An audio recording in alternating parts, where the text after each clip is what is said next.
Welcome back, ladies and gentlemen, to another episode of Story Archives. I'm your host, Mario Busto, joined by Zachary Newton, your other host. Welcome back to Three Body Problem. I said it once, I'll say it again. This show is very difficult not to binge watch. It's damn good, Zach, and it's honestly the perfect show to pod. It has me wanting to go buy the book and read it, to be honest with you. It's mixing every sort of type of thing about a show that I'm in the mood for right now into one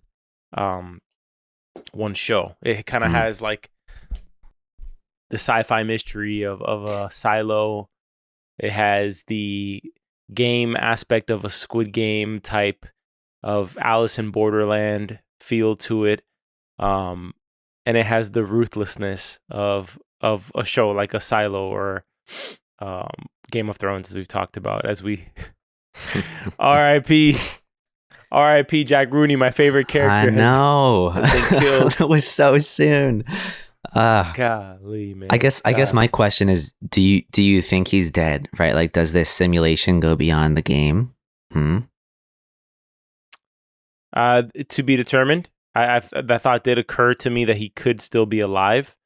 I don't know. I guess I wouldn't mind it necessarily. Well, but that machine, who knows what the capabilities of that machine are, and if they are able to just upload his entire consciousness through the machine to something on their ships or something. Well, that's interesting too. But your philosophy of always like, show me the body. If there's not a body, they might not be dead. Would you consider this being a body being shown, considering Dashi could not see anything? Well, we know the body's going to be there, though. I'm assuming. Was Dashi looking at the same room? Yeah, he was looking at the same room. He was looking right up at the window. You couldn't see anybody walking in there. You could not see Jack walking in there. You could not see Tatiana. Didn't see the death. Didn't see the crack in the window, which was, I think, the most interesting. Just considering when Tatiana was talking to Auggie and lit her cigarette, you didn't see any part of Tatiana or her lighter, but you saw the cigarette get lighted randomly or lit randomly. But didn't see a crack in the window here, so not sure what's going to happen here, if he's really dead or not. I think that's TBD. The thing is that the simulation has, it gives you full sensory. It gives you touch, feel, taste, pain, everything in the simulation, I'm assuming. Why would it just end there? If they're able to jack into your brain, right? I think Saul's the one who mentions, or Augie's the one who mentions that they can hack your brain with this machine when she puts it on in the episode. Why would it end there? They could just kind of bring you into that reality and what you are feeling. For example, maybe Jack wasn't even in that room. Maybe the moment he walked into his house, he did something else. Maybe he killed himself in some other part of the house. Maybe he never walked into his room. Maybe he never left the room that place with Tatiana. Like maybe no, but Clarence saw him arrive. Okay, you're right. Yeah, good point. And Clarence hasn't put on that helmet yet. So now we have to figure out if the helmet is something. I feel like the helmet is kind of like an actual video game. It's using video game type mechanics to addict these people to this game. And who wouldn't be like absolutely addicted to a game like that, where you put on this helmet and it transports you into another world? Right. Yeah. This is like taking VR, AR to like the next level, or mixed reality, whatever you want to call it, to the next level. I would play this. Like I'm not skeptical of VR games. It's just not my jam. It's not the thing that I care that much about, because the fidelity of it, I feel like, is just so low. Would you play it if it could jack into your brain like that, though? Look, in real life, no, I wouldn't play something if it was going to jack into my brain. But I'm just like thinking about the technology. Like, if this were all right, so if I knew it was jacking into my brain and doing shit to it, no, like that's just inviting chaos. But if you don't know, I mean, I wouldn't suspect that this thing is going to control my brain or anything like that. So in real life, I think this would be such an epic thing. Like I think about some of those like FPS, like like Call of Duty games or Battlefield, and I've seen some contraptions online where you've got like this whole like I don't know circle that you're kind of standing in. You got this like track that you can run on in any direction. You got like a pressurized bodysuit, so if you get shot, you feel it. Like that. I think would be from a technical like gaming point of view, incredible. Like that would be so interesting to me, but. In the show, if you knew it was jacking in your brain, no, I don't think I would be putting it on. I don't think it's ever going to be something that right off the bat. They're not going to say like, hey, this product is, unless it's like a Neuralink, right? Like Neuralink, the design of a Neuralink is to install a computer in your brain. It literally has electronics touching your brain. Which to me is something that is like, why would I ever want something to alter that unless you had a disability or something. Like I saw an incredible video of somebody in a wheelchair who was pretty much controlling his computer with his mind via Neuralink. There's stuff like that, and people that are blind that you can correct some vision. It's not like you're gonna have like 20/20 like perfect vision like normal, at least not right now, but I mean I've even seen some things where you kind of have like this camera on a set of glasses that's kind of wired into your brain, and it picks up light, and you're able to kind of like make outlines and see shapes. Like I could see situations like that being really cool. And like that's the upside of all of this really neat technology. But then you're like, okay, somebody malicious will get their hands on this stuff at some point. What are they going to do? Like talk about being brainwashed. Like you could really, I would imagine you could control people, which they kind of talk about in this show where it's like, oh, while you're playing the game, somebody's playing you. And I'm kind of like wondering like, what on earth does that actually mean?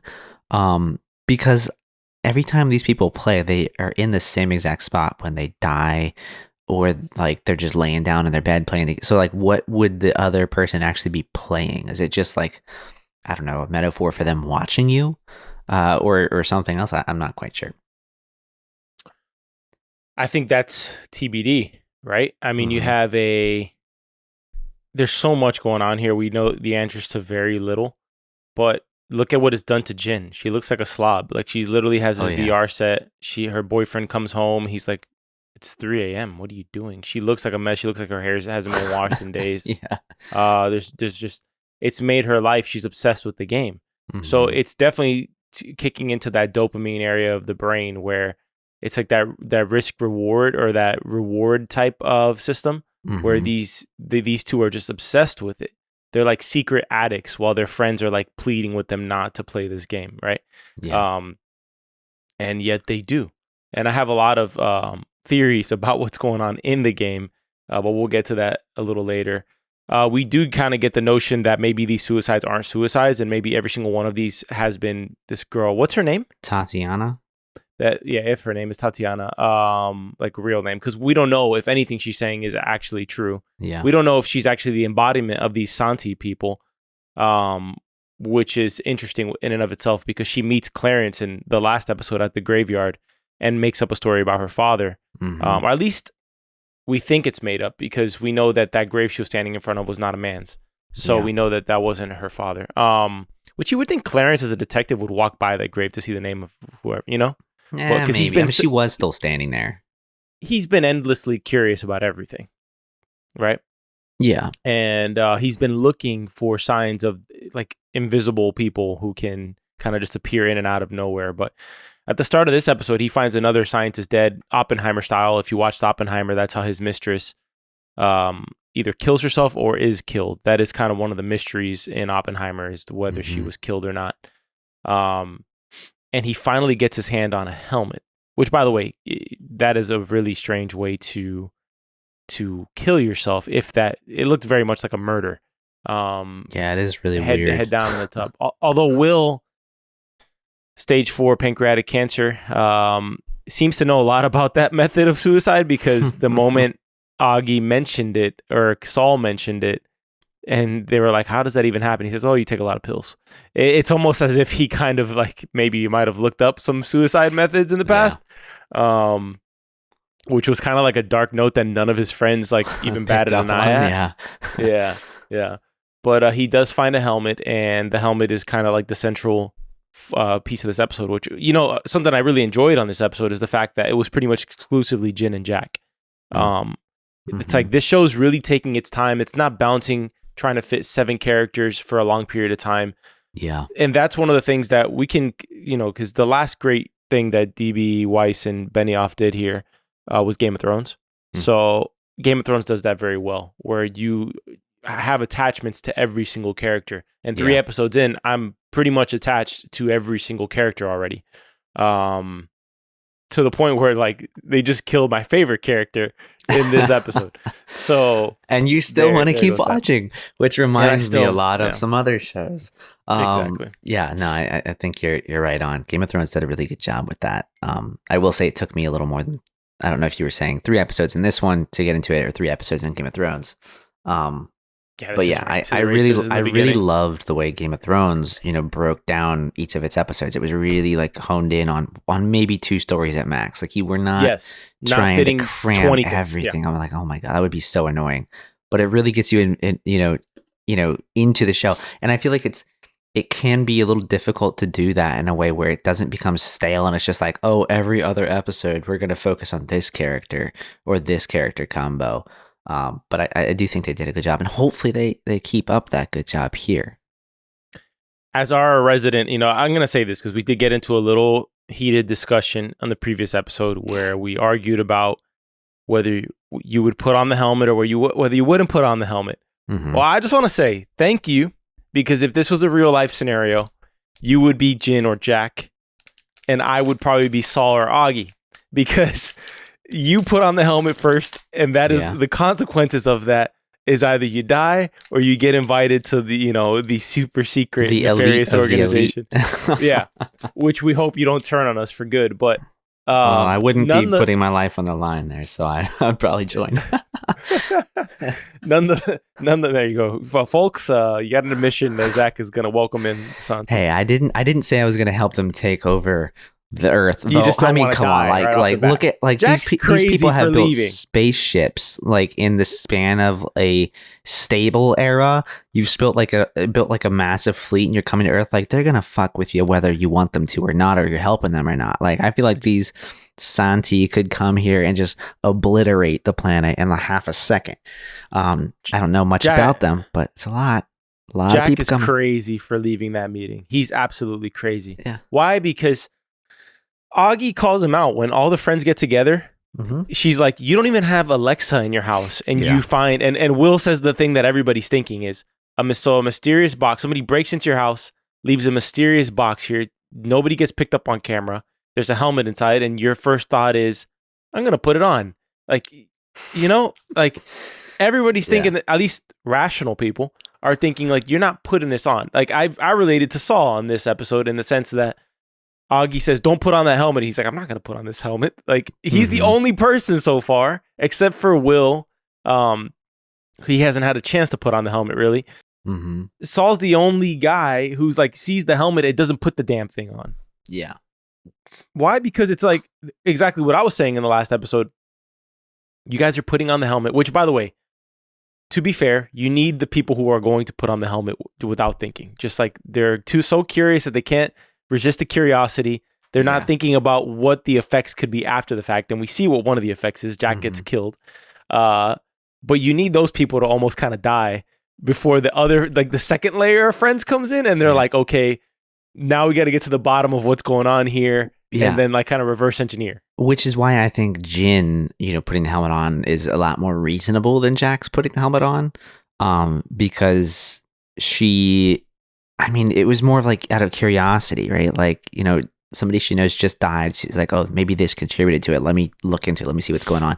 And to be fair, right? Like in Jack's defense, I love Jack, bro. There's no defense needed. It wasn't the first time that he put the helmet on, being after just randomly, mysteriously appeared at his home. He put on the helmet with Jin. He put on Jin's helmet. So he had already used the helmet. So it was already sort of like this innocent thing for him, I guess, at this point. So I just don't think he cared. I was like, oh, cool, I got one too. Yeah, weird. I don't know who gave it to me, but it didn't hurt me last time I put it on. I died in the game and I was alive in real life. So who cares? So yeah, I don't know. But I, I don't think it was as weird as we make it sound. It's just like if somebody just showed up and dropped something off inside your home and you had no idea, I couldn't wouldn't find put it them. on. Yeah, I wouldn't put it on. There's no way. That's crazy. Jin's at least was given to her, you know. Mm-hmm. Anyways, and then the whole interesting part here is the fact that it was given to her by the woman who was the first to contact these people. Yeah, Um, that's so the very interesting thing. And it was a long time ago that she had contacted them. yes. I mean, By the way, no they're flashback in this episode, which I think I was kind of happy. I was like, all right, just keep us here for a little bit. yeah. I don't want to go Yeah, back I to mean, Inner you don't Mongolia. always need to be building the historical timeline. Like, build the interest here where we are in real, in modern day. But I'm wondering, like, is this the first time that the Santi would ever have gotten here? Right? Like, are they just still in transit? And they've never been to Earth. And if they have, how is their technology here? Did they give information to, um, you know, well, what was his name? Mike. Mike Evans. Yeah, Mike Evans, because I mean he's definitely involved. Which I think there's a couple things that I was assuming in the last episode that seemed to be panning out, though we didn't make any bets on it. One, Mike Evans is kind of behind the game thing, and I don't know to what extent he is, but obviously we know he is based on the conversations he has in this episode, and also the Santi aren't humans. I don't even think So they're they're going to not look like people. humans. They're not going to No, look like humans. Yeah. no. So like, I mean, at the very least, those two things are panning out in my favor for what I was believing from the first two episodes. I think one of my theories is also possibly panning out, and that's Auggie got this countdown, and the countdown is a threat that she's also going to get killed, right? Mm-hmm. The reason I said that I think she possibly got the countdown is because this civilization is trying to stop them from advancing so that they're not a threat to them when they try to take over. Yeah. And whatever the nanofiber technology is probably something crucial that could be used as a defense or a weapon against whatever these creatures are. Mm-hmm. And it feels very much like they're AI in some way because you have Mike Evans in that scene where you get the reveal, which I'm glad we get this reveal. Episode 3, we find out that these people are very much human. They're probably located, I'm assuming they're located on Earth. This is not like an alternate version of Mike Evans or anything like that. Mm-hmm. And although they're very futuristic, he has like this old-timey microphone on his desk. And even what I'm assuming is like this sentient AI that he's speaking to or very much raising like a child, Mm-hmm. reading children's stories like Hansel and Gretel, is like on this kind of old-timey looking machine, which they do a very Space Odyssey 2001 type of thing where they do these single isolated shots on the AI, and they even kind of do like this. I would have to go and listen to it again to see if I heard it right, but they do a specific type of audio effect where you just get this eerie feeling of whatever this AI is, because it mentions that the boy was scared but the girl was not, referring to Hansel and Gretel. Mm-hmm. And she says, do humans feel fear individually? And he says, yes, they do. And he says, oh, our kind feels fear together. So like we feel it all at once because it's a hive mind. I was gonna say, I really don't want another freaking hive mind thing. I'm so over hive minds, especially after Invasion, right? Like this. I'm kind of tired of that. I don't know about you. I think it can be done in a way that probably wouldn't be like Invasion. What you're tired of, what you're tired of is you can take out the whole army by destroying one computer. That's what you're tired of. It's frustrating. I mean, You're tired of the Night's Watch, the Night King. Yes, you take out one. I'm tired. I'm tired of that. I'm tired of it. Like again, I'll use Invasion as an example, but there's a lot more where it's just like you're having what feels like these senseless battles, and it's just like, oh, last minute, gotcha, and then you win. It's just like things flip in an instant. I don't like that. It doesn't feel tactical. It doesn't feel like a war. It just feels like a spec ops mission. Zach's referring to Invasion on Apple TV. Yeah. We won't do any spoilers there, but that's what he's referring to at the moment. Will takes his shot at Jin. Or he takes a shot at Jin. He takes a shot. He tries to like invite her to go bird watching in Patagonia. Wow, cute. And there's a couple interesting scenes with Will that take place in this episode. One being this, that he's taken Jack's advice of not. I think Will becomes a more central figure after this episode. Now that Jack is dead, I think it's going to be a character transforming moment for him.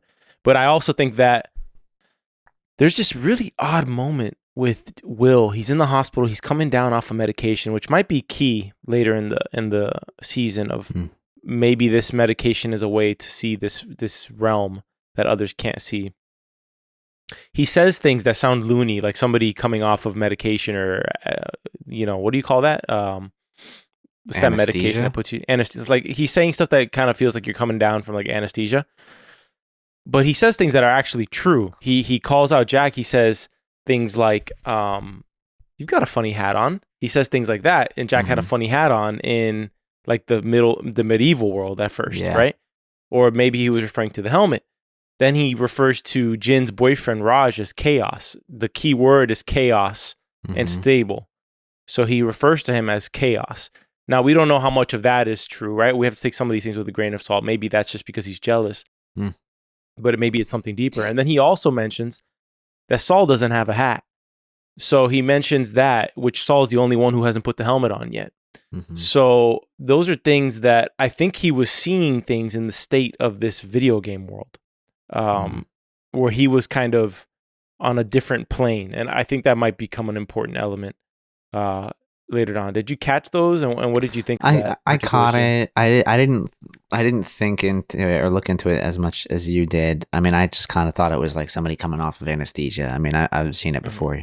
You say some weird stuff, you think some weird things, but oh, by the way, he talks about the cancer. Yeah, he had a conversation with the cancer. And what did the cancer want? Wanted a host. It wanted to live there. Yeah, which is very similar to the whole Santi thing. It's identical. Identical. There are I mean, in a show, I feel like you don't do those kinds of things. You don't draw those parallels unless there's a point for it. Of course. Yeah. I'm not sure what the point is. I kind of hope that the anesthesia thing isn't like a big play. No, and I just think, can you imagine like we're three episodes later and it's like, how are we going to defeat these things? All right, let's drug up. Well, I wouldn't want that. I don't know. It could be something that they do. Not all go under anesthesia, but we're gonna take whatever that medicine was called, dialloid or whatever. Saul was correcting him on. Jin and Jack solve both level 2 and 3. Heck yeah! And one of my notes there is that somehow they managed to find 2-player mode, which seems to be when you put the helmet on in proximity or looking at the person that has the helmet, that it goes to 2-player mode. And I like that the show doesn't spell that out for you. Like, oh, how do we enter 2-player mode? No, it just kind of like makes you figure it out. Yeah.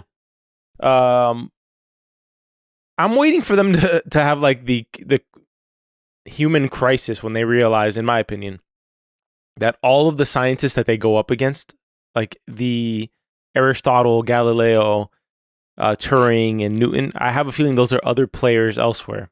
And that when they are beating level 2 or level 3, that those 2 people are dying, if I had to guess. But I could be wrong. They may be NPCs, but they were talking too plainly to me to be NPCs. Like when he says, "You're a effing troll," or he says bullshit, and it's when they're talking like that, to me, it was like, oh, these are other players. And they're going up against them. And remember, everybody's choosing a different name. She's chosen Copernicus. They're all choosing scientific names.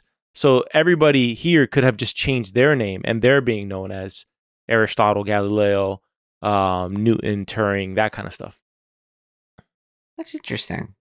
I don't know how I feel about that. I thought I felt that they were NPCs this entire time, but you do make a valid point, right? Like their commentary does feel somewhat out of character for yes. Bullshit. People born in that time. Yeah.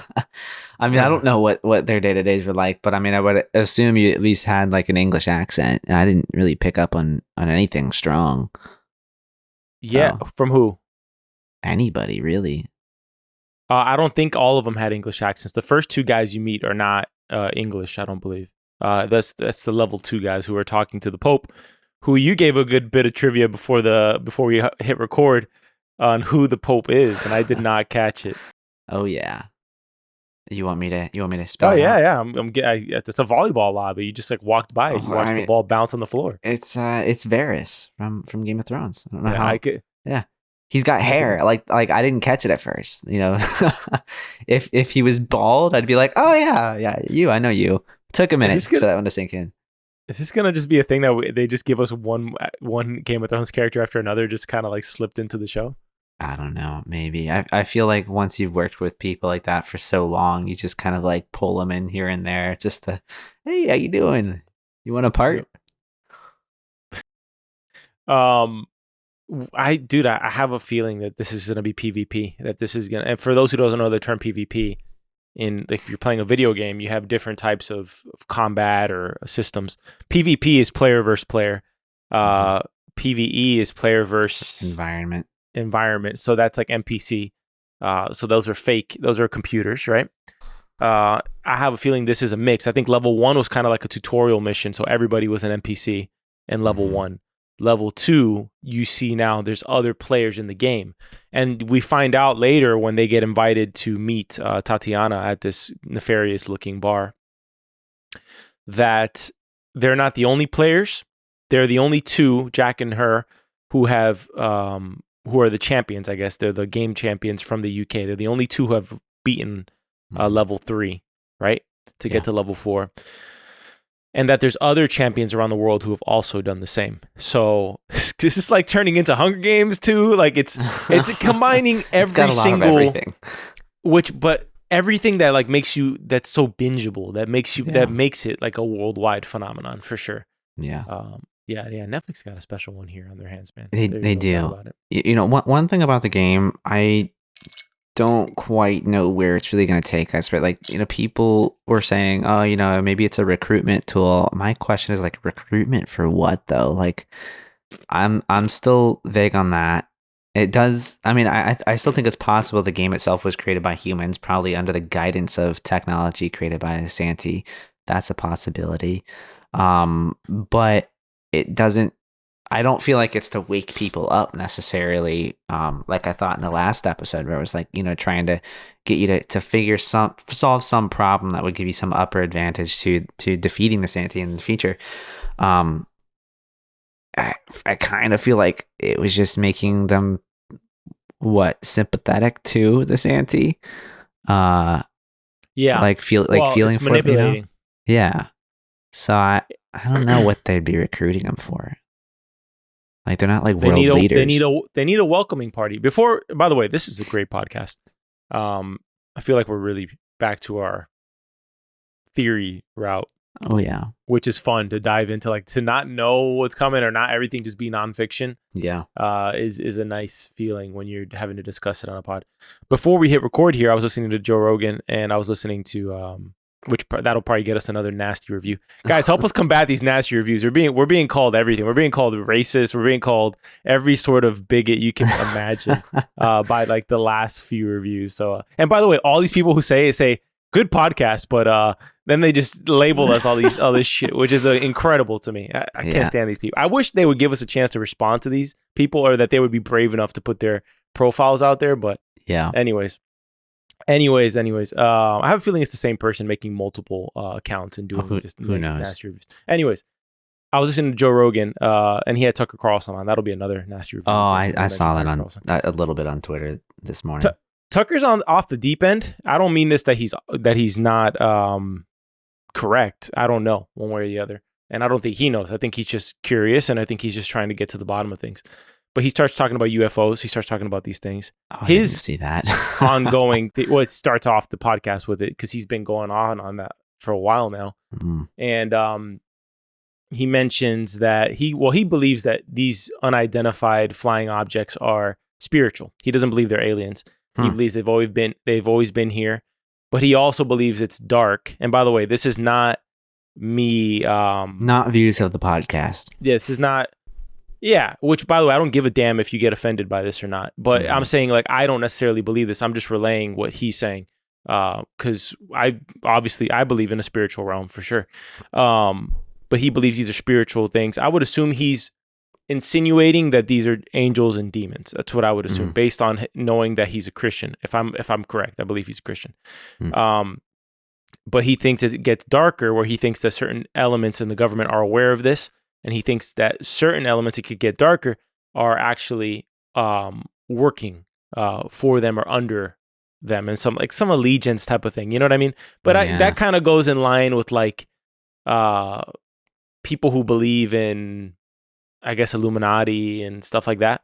Yeah. So he's saying essentially that the government, some of organizations work in cahoots with whatever beings these are. They work in cahoots with them, whether they're coming from the ocean or whether they're coming from the sky. He says they're not entering the atmosphere noticeably. And he talks about this all being documented. I don't know as much about this topic as others, but going back to the show and how this could relate to the show, if you have people who are working with the Santi or whatever they are, right? Which is interesting because Santi, like that word in Spanish refers to a spiritual. Like if you look up the definition of like Santi in Spanish, is like a whole, isn't it like holy? Santo is a form of, I'd have to keep on looking into it, but yeah, Santi is an actual name, but holy, like Santi means holy. Okay, yeah. So there's kind of different things here where like, what if you know, they just need an organization to develop, which already has, right? They got business cards and everything on the damn show. They got summits they're doing. Okay. Yeah. There's an organization doing their bidding that's welcoming them so that when they get here, the conquest is a lot easier, right? And not only are they doing their bidding, they're actively taking out competitors. They're actively taking out people who are advancing science to the next level, right? The experiments that Saul was doing was, I forget exactly what it was from episode 1, but that experiment was shut down because it was obviously a threat to whatever these beings are coming across, and they're getting closer and closer. I think part of this simulation that we're seeing is your Chicken Little theory. They got 1,000 ships. They got 1,000 ships coming this way. Their lights are bright as stars. At least that's what it looks like. And they're getting closer and closer every day. And Evans is talking about how there's a hero that comes along every once in a while that helps, I guess, usher these in. And I'm assuming the last one was Vera's mom, X his lover, or CC his lover. Yeah. Yeah, I thought it was, you know, there was a moment where I was like thinking back, I'm like, maybe all the stars flashing were just like the headlights. Just like, all right, everybody on, off, on, off, on. But I'm not convinced that was actually what it was. I think the biggest thing, or one of the biggest thing that's still kind of throwing me is, I mean, the fact that was like a mass event. It wasn't isolated to a couple of individuals. It wasn't just like, oh, you put the helmet on there for you saw this thing. Yeah, it's like everybody freaking saw it, which makes me think I don't know, are people living in the Matrix or something now? You've got like something hook up to you, and you're like living in this fake reality. Which I'm not saying this is the case, but look, if that were the case, right? I think it would be a good argument for Jack actually not being truly dead, right? Like maybe he died in this version of reality and appears in some other version of reality. But that's an end of season or next season. Yeah. That's like an end of season reveal. You see Jack just appear in this like slightly similar world, but a little different, a little more dystopian or something like that. It'll be Matrix like when Neo wakes up. Yeah, and he sees what the world actually is. Look, I think it's plausible. I can't rule that out yet. I agree. I think it is plausible as well. I think all these people could be alive in some way. Anybody who wore the helmet, I think, is possible for them to be alive in another form or version of themselves. What if? Hold on a minute. So good, bro. This show is so fun. What if?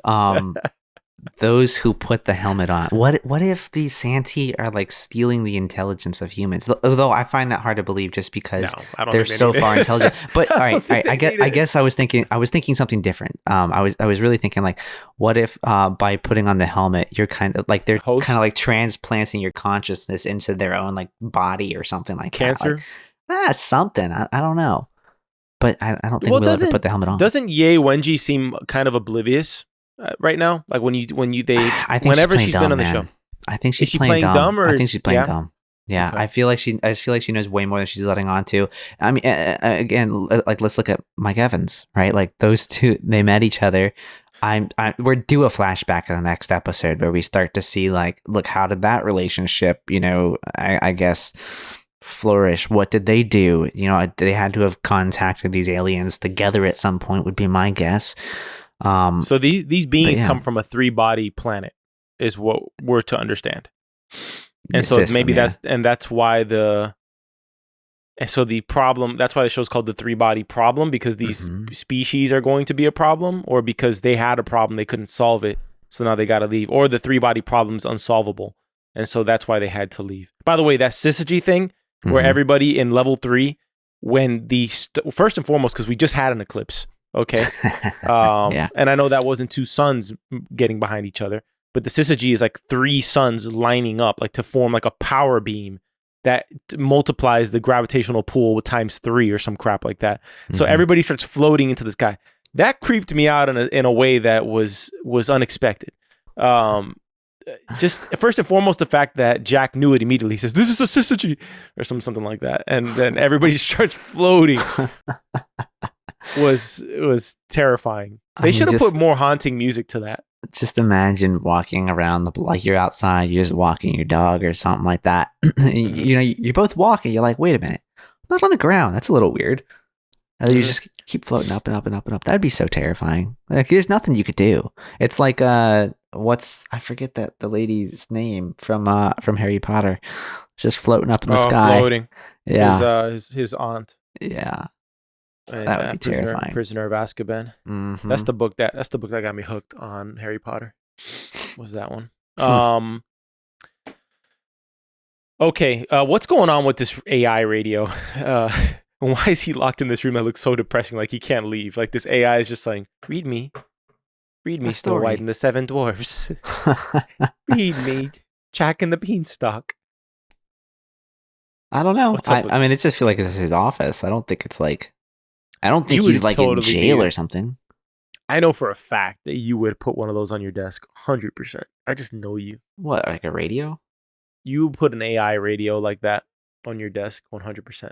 I mean, don't I already have an AI radio? I mean, I've basically got like a Siri HomePod. It's shitty AI, but I'm assuming within the next year or two, Siri and all these AIs are going to be ridiculously conversational.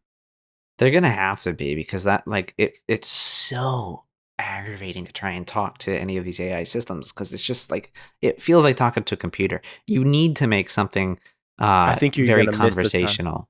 What'd you say? I think you're gonna miss this period of time when AI wasn't conversational. There's probably gonna get to a point where people talk more to AI than they do to people. That'll be a very sad time, but I don't think it's far off. I don't think it's far off either. No, with the rate of how quickly these AI systems improve, it's. I feel like we are at the very early stages of seeing exponential growth in artificial intelligence, like technology. I imagine this will scale like crazy at some point in the near future.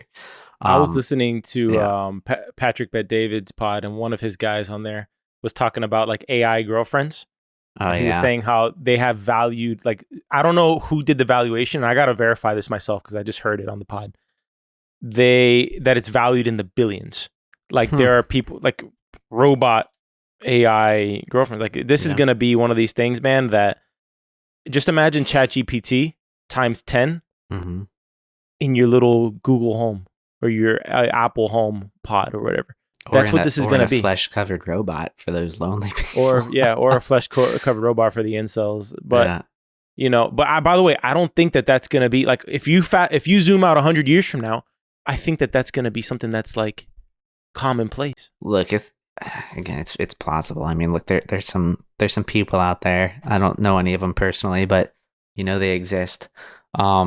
And if you can like implant some sort of like obedient consciousness in it, or at least something that likes you, I feel like a lot of people they're gonna want that. Like, you know, I Things are don't gonna want the get complexity of people. It's gonna get really fucking weird. things. I was gonna say things are gonna get really weird in the next 50 years. But which, by the way, that line that Jack says, I love. There's a bunch of really quotable lines in this episode. When Jack says, "This isn't next gen. This is 5 next down the line." When he talks about the helmet, which is interesting that now he's raising the concerns. Which, by the way, if I enter that bar and my question that I ask is, "Who are you people? Okay, and what is this? And what are we doing this for?" And you don't give me a straight answer right there, I'm out. Like, I'm gonna die probably because I walked out of the meeting. Yeah. But nonetheless, I'm not putting the helmet on a time in front of you where I'm not in like a safe place. Yeah. To do it.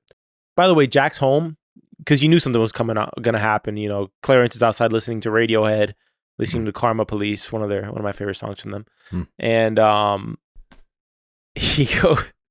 That house looks so lonely for one person. It does. It's big. If you know, if I'm living solo and that rich, I don't think I could live in a house that big. There's just no. I would have to just move people in. I would just have to say like, yo, I got a guest house. People move in, like, out, like, F it. Like, calling up friends who are down on their luck. I'm like, oh, just move in, dude. I can't live here by myself, bro. I'm sure, you know, aside from just the upkeep for the home, like, that's probably why you would hire like maids or butlers and things like that. Just, I mean, would to need have some company. To stay in, bro. Please. Interesting. All right, so we're in agreement that whatever that Evans is talking to is an AI. I don't know, man. Like, is it an AI or is it talking to the Santi? Right? Like, I mean, I don't know how close they are. I don't know exactly how long their communication took to travel from Earth, bounce off the sun, and get to them. I would imagine it was a rather long time.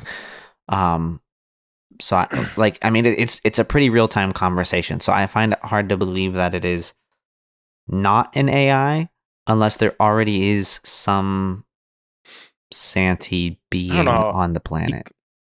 He calls him my lord, which really creeps me out.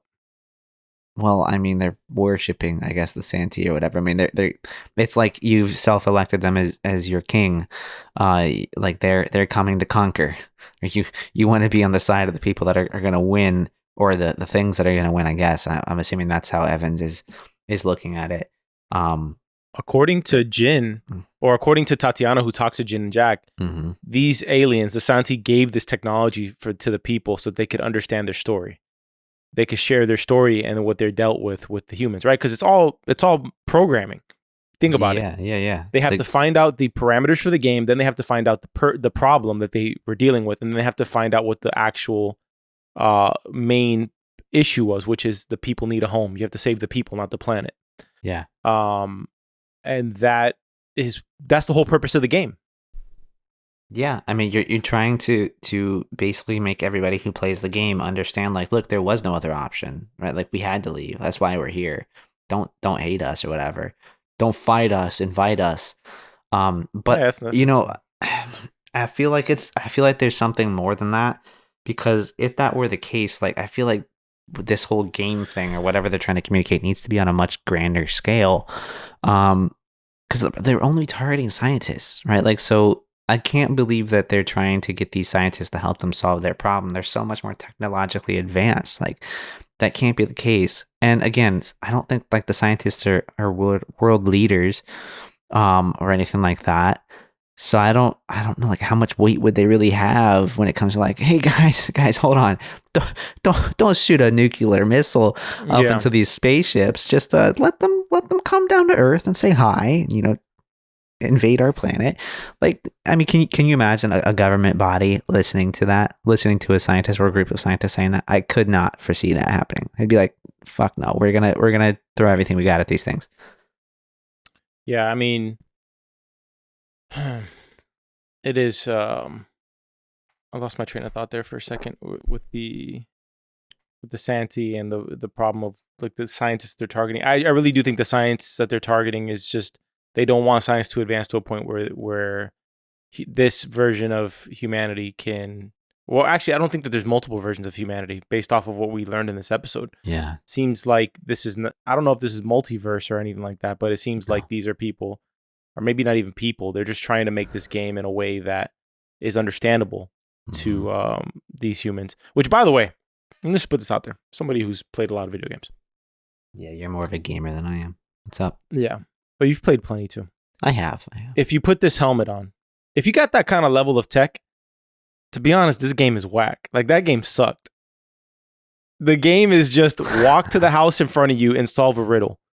With that kind of technology, if you're not giving me like Cyberpunk 2077 or Red Dead Redemption 2 or, you know, honestly, anything that just has more of a game loop, that game sucked. Now, maybe in the book they elaborate more, that you could do more in the game, but think about it. That game was essentially a nerd's paradise. That's what it was. It's a physicist's paradise, right? Yeah. But it's a basic, like, that would suck. Yeah, I mean, like, look, the technology is freaking cool. I do agree with you. Like, if I knew that were the game, I'd be like, dude, I don't have mental capacity to try and calculate. We wouldn't get past like, level 1. No, we wouldn't get past level 1. No. So, although, yeah, I don't think. Well, level 1. I don't know. Maybe you get past level 1. I just don't think. How did she get past level 1? What was the answer to level 1? That there was multiple suns? I don't even remember. Each of these levels are kind of merging together because I feel like you're just learning the same lesson over and over again. There is no answer. I would have never gotten the 3-body problem thing right. No, I wouldn't have even known to call it a 3-body problem. I would have called it look, there's 3 suns problem. Yeah. So Jack leaves, Jin stays, which pretty much cements Jack's death. Clarence, although surveilling Jack here, is not able to do anything about Jack being killed. So I'm assuming next episode either opens with Jack being dead. I don't know what effect this is going to have on the group of friends. Jin's going to be devastated. Absolutely devastated. But she's going to probably come clean to everybody and tell them, like, I was invited to this summit. And they're going to say probably, if I had to guess where the show's going to go, everyone's going to be like, you can't go to that. And then Saul's going to be like, well, you actually kind of have to go. Because Saul seems to be the most logical of the entire group, him and Auggie, both. Yeah. Which he keeps letting Auggie down. He's sleeping with these random women. Oh my! I know. Every time. But they're Auggie not together. Calls. They're not together though. I mean, aren't they?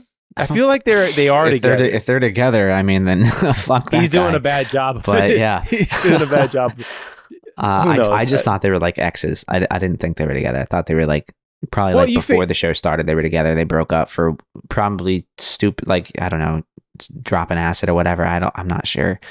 He's a loose cannon. He's just having fun. Yeah, he's but you know, if he actually liked her, you think about it. Like, let's say you liked, you know, you had it with this girl, and she's having like an actual breakdown. She has a countdown that she's going through. She's literally thinking like she might have to, like, that she was gonna kill herself if that countdown goes down. Meanwhile, he's like sleeping around and just doing drugs with like hooking up with random chicks. Yeah. Like, how interested is he? You know, you get me? Yeah, so, it's a pretty shit friend too. I mean, even if you weren't like romantically involved, if you were to like call me up and you're like, dude, I'm seeing a countdown, like I don't know what's going on. I'd be like, all right. You and then you're not picking up the phone. Go get some help. Oh, this motherfucker's calling me again. He's on 10 minutes left. Yeah, you're like, like if your friend's calling you and then you keep leaving them alone, you know what I mean? Yeah, I know exactly. But then again, maybe there's an element of it though that he's not taking the problem so seriously because he's not personally experiencing it. But he did see the stars blink. So yeah, I mean, again, to the point that I made in the last episode, and how is that not a bigger deal? Like, like, all right, even if you're like, look, the science didn't pick it up, the telescopes in the sky didn't see it, but everybody on the Earth was punked. I'd be like, how the hell did that happen? Like, what technology? Like, sure, okay, whatever, we're being punked. You know, somebody's playing an event. Like, I'd be a hell of a lot more concerned about how that happened. If you told me everybody on this planet is going to experience the same thing at the same time, and she predicted it. What? Like, Augie's telling him at midnight something's gonna blink, Yeah. and that's it. Yeah.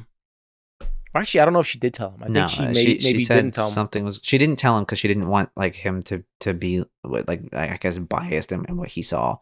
But but it was obvious that she knew something because she brought him there. Yeah, something was gonna happen. She was very vague. She was like, something's gonna happen at midnight. We should have to look up or whatever. I don't know. Two things before we end this episode and go to categories that we kind of glossed over that might be really important. Tatiana, the creepy Santi lady, she relates Jin's whole life story back to her pretty much, from the flood in Hubei where she lost both of her parents, to all of that. Unless these beings are able to know someone's entire life story, that machine is getting into her memories. Had to have. And learning her inside and out pretty much via that interface. 2, I hope Netflix launches a line of Jack's chips, Jack's snacks as a sideline. I'll buy a box of them for sure. And 3, we're gonna learn more about this Raj guy, who's an admiral, I guess, or a sergeant. I don't know what he is. His dad was a war hero in India. There's like it's a really odd emphasis on that scene where they put the dark music to what he saved his whole platoon, in a war against Pakistan. But Will calling him Chaos. We'll see what that amounts to. Yeah. Any closing thoughts before we go to categories? I feel like there's a possibility where Tatiana is killing all of the scientists. Like maybe they're not actually committing suicide. Like she's killing them. I mean, everybody. I mean, I feel like everybody died in a way where it's like it could have almost have been suicide or something. I mean, like we open up at the beginning of the show with a guy that like stabbed his eyeballs out. Yeah. Which Vera also not an ideal way to go. No, Vera jumped. The guy was drowned face down, but I mean, like Oppenheimer style, like you said. But we didn't know these people. I feel like Jack is going to be the first person that is undeniable that he did not kill himself. Like we know for a fact he literally earlier in that particular day said, "I love my life's great. I'm not killing myself." Yeah, he literally told his friends that. Yeah, and I think this is just going to be the first time. I think so. There's going to be a merging between this group of friends and these detectives at a certain point here. And you're going to have that force versus the Santi organization. So there's going to be 2 rival organizations probably. So, yeah. What an epic show. I'm going to have to hold myself off from watching episode 4 until we're about ready to record, though, because if you watch episode 4 today, you're gonna be like, dude, can we record another one tonight? I'm like, no, I can't. No, I'm gonna watch episode 4 today. I can't hold myself. Like the way that ended, I'm gonna have to watch it. I'm not saying we have to record tonight. I'm just saying, maybe tomorrow. I'll probably end up watching episode 4 tomorrow, but just because today's a busy day for me. But anyways, let's hop into some categories. Let's start out with favorite character of the episode. Jack, man, rest in peace. It's Jack, he's gonna get my favorite character award on his last episode for now, and I feel like that's an unspoken rule. Like when somebody you love dies in a show, like even if they were like it wasn't their best episode, like I feel like you got to give it to them. Yeah, like you got it, because you're never gonna have a chance to give it to them again unless he's still alive somehow. I mean, I'm not ruling it out. We'll find out. But, I think I'll honor Jack in this episode as well. Well, we know what level 4 was, right? Level 4 was basically figuring out that you can't save the planet, right? I think level 4, the true way to pass level 4 and not die is whether you're going to accept the people coming from the planet. And so Jin does, so she gets the invitation to the summit. Jack doesn't. He doesn't get the invitation to the summit. True. Yeah, you're right. Sorry. Favorite scene of the episode? Please don't say Jack's death. No, but it was well done. Favorite scene? There's a lot, man. The whole show's so good.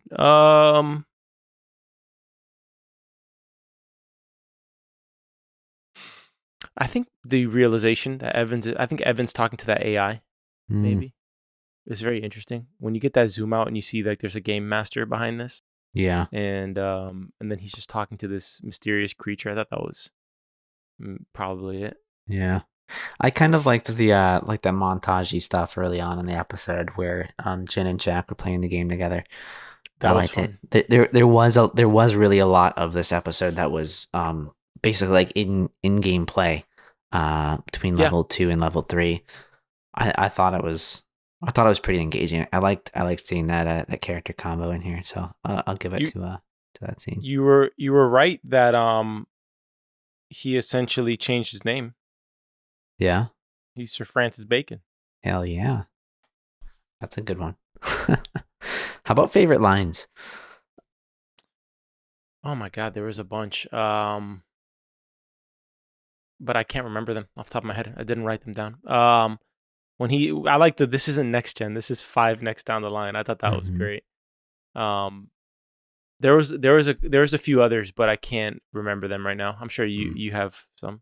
Oh, I loved. I mean, I'll pull it from your favorite scene. It was Mike Evans talking to this thing. You know, okay, Lord, I'll read you I'll read you a little kid's story. Here you go. Let me teach you the, I guess, basics of humans.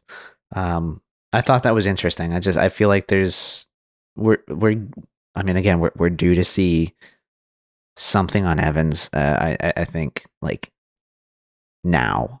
I think it's gonna happen. I feel like next episode's gonna really. I don't think you're gonna see anything. I guess this is kind of getting into a little bit of a prediction, not something I would bet on. Just what I think is maybe coming in the next episode. I feel like next episode you're probably not gonna pick up right away with knowing it. Is Jack truly dead? Is he alive? Do the friends know? I feel like we're gonna start next episode way back in the time, with Ye and Evans. I feel like we're gonna see a lot there. How many episodes are there in this season? That is a good question. There are 12. more than 8, or no, there's 8. There's 8. That's it. I think there's 8. I mean, that's what I see on Okay. IMDb. See if you're wrong. Hope you're wrong. I mean, I'd love for there to be more than 8 episodes because that means we're basically the next episode. We're halfway through. That's crazy. There's 8. Wow. All right. Damn.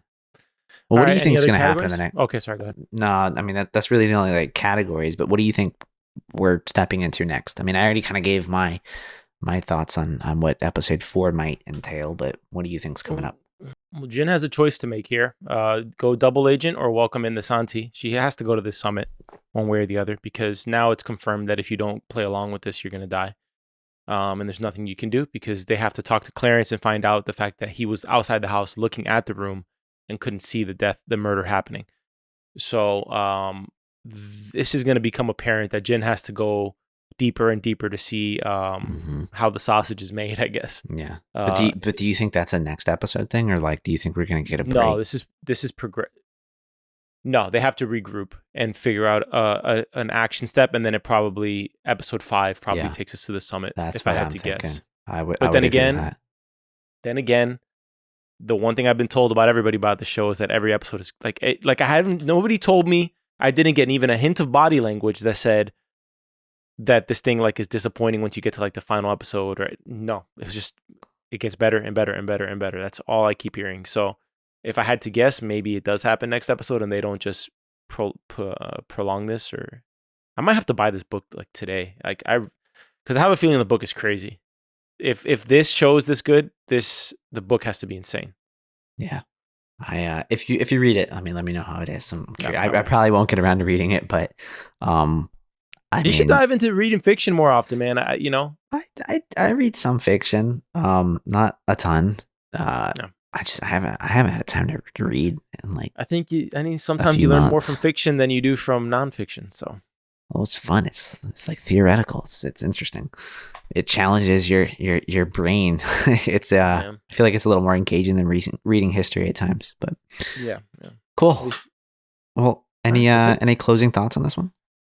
No, can't wait for the next one. I'm gonna watch it probably later today. I think NBA playoffs start today too, so I'll probably be watching that. And that's it, man. That is it. I want to thank everybody for tuning in. We hope you're enjoying the 3 Body Problem. If you haven't watched it by now, what are you doing? I mean, I don't know what we don't really rave about shows unless we really like them. This is heading to the Thanos gauntlet, as we used to say, of our of shows. It may make it there, that's for sure. Yeah, at this rate, at the way it's going right now at this pace, I'm expecting a heavier emphasis on Auggie and Saul. I think Saul kind of steps up big pretty soon, and I want to see what Jack's death does to Will. I want to see what that does to him. So tune in. Thanks as always. Make sure if you like this episode, you like this pod, you like this video, make sure to like it. Make sure to review the show 5 stars. And if you want to listen to this on Apple Podcasts, make sure to write us a review of the show. And your support is always welcome and appreciated. So thank you very much. And we have a link to our Patreon if you would like to, or if you're able to help support the production of this show. So thank you very much. And we'll see you guys on the next one. Peace. I feel like that was good enough to end it. I'm not going to do the outro. I feel weird. I feel kind of naked that you didn't do the outro. Do you want me to do the outro? No, we should leave this in. Leave this whole dialogue. But this is the first episode ever. You never did the outro. I know it is. It's kind of crazy. I just feel like it was such a like calm ending. It was just like, all right, we just closed the book. I'm like, I feel awkward opening the book again. All right, I guess we can end it here. All right. Well, have a good one, y'all. Peace. Peace.